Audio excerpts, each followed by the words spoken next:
गुरुदेव जी ने कहा दशरथ तुम चिंता ना करो, तुम्हारे यहाँ एक नहीं दो नहीं 4 बालक होंगे 4। धरो धीर हुई हूं सुतचारी और त्रिभुवन विदित भगत भई हारी। 4 पुत्र होंगे तुम्हारे यहाँ। आज गुरुदेव ने क्या किया है,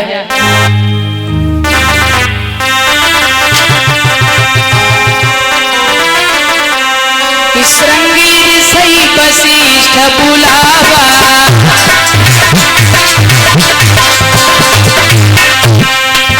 श्रृंगी सही वशिष्ठ बुलावा,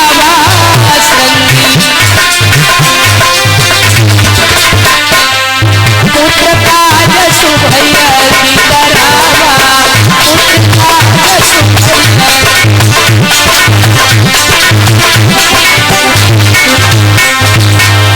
श्रृंगी सही वशिष्ठ बुलावा और पुत्र काज सुभय की करावा।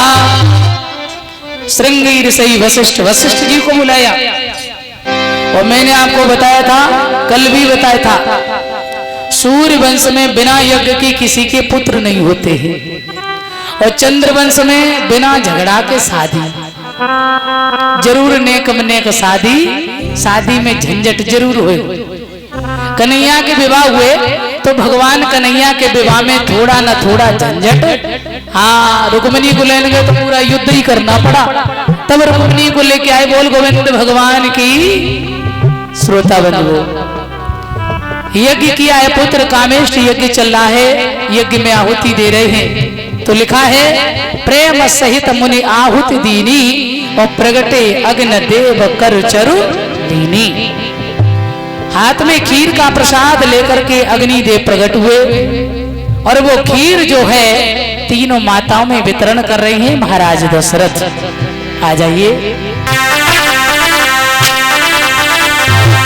कि अर्ध भाग कौशल्य ही दीना,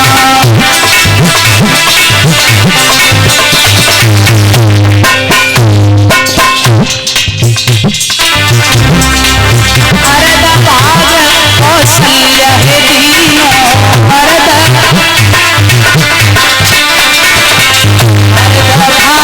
कौशल्य है दीनो, तुम्हें भाग यादे कर जीनो, तुम्हें भाग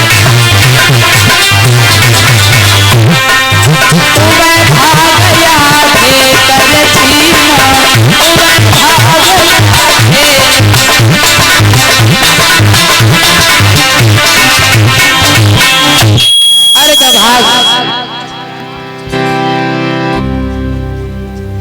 हाँ, ये माला का सम्मान और सभी भाइयों का सम्मान श्री भूप सिंह ये हमारे लिए बड़े हैं, तो मेरे लिए पिता तुल्य हैं, आप हमें आशीर्वाद दें, आपकी बेटी हैं। सभी भाइयों का भी सम्मान कर रहे हैं, हमें भी माला से सम्मानित कर रहे हैं। बोल सच्चिदानंद भगवान की। अर्ध भाग कौशल्य दीना, उभय भाग आधे कर कीना। खीर का प्रसाद तीनों माताओं में वितरण किया, पर सुमित्रा के प्रसाद को चील ले गई और चील सुमेर पर्वत पर पहुंची, कुछ बोलना चाह रही है तो जैसे ही मुंह खिला और वो चरु जमीन में गिरा, अंजनी ने शिव प्रसाद लेकर के ग्रहण कर लिया।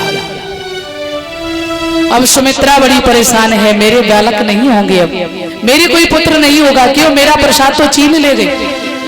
तो कौशल्या को जो आधा भाग दिया था ना, उसमें से कौशल्या ने कहा बहन चिंता ना करो, हम तुम्हें देंगे, तुम्हारी भी पुत्र होना चाहिए। आधे में से आधा आधा किया, सुमित्रा को दिया और कैकेयी और सुमित्रा को जो आधे में से आधा आधा किया था, उस आधे में से भी फिर पुनः आधा आधा किया कैकेयी ने, वो सुमित्रा को उसमें से भाग दिया। कौशल्या ने भी दिया और कैकेयी ने भी दिया। तो सुमित्रा कहने लगी बहनों, अगर मुझे 2 बालक पैदा हुए तो तुम्हारे दोनों बालकों की सेवा में लगा देंगे। तो सुमित्रा के बालक जो हैं वास्तविक भगवान की सेवा में लगे रहे। बोल सियावर रामचंद्र भगवान की। धीरे धीरे समय हुआ। इधर कौन सा समय है, आ जाइए।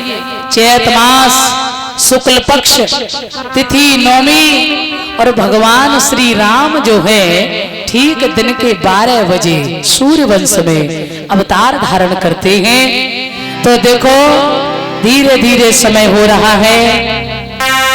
मैया कौशल्या के कई सुमित्रा गर्भवती हैं। माताएं आनंद से अपना भजन करती हैं, सुंदर चित्र चरित्र पढ़ती हैं। मेरे भगवत प्रेमियों,